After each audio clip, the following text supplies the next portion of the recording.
Good morning, everyone, and welcome to the inaugural International Conference on Open and Flexible Education. Before we start, I'd like to thank our conference sponsors. Without the support of the Culture Foundation, the Wu Jie Yi Charitable Foundation, SEZ Rich Tech Company, and Fujitsu, this event would not have been possible.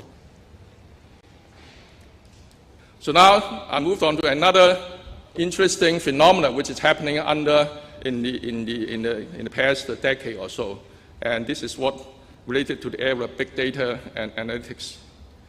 But we know that nowadays kids and people can communicate in many different ways, and in fact these days kids, they really want to learn with technology, with one another, online, in their time, in their place, and doing things that matter, and not simply just doing things.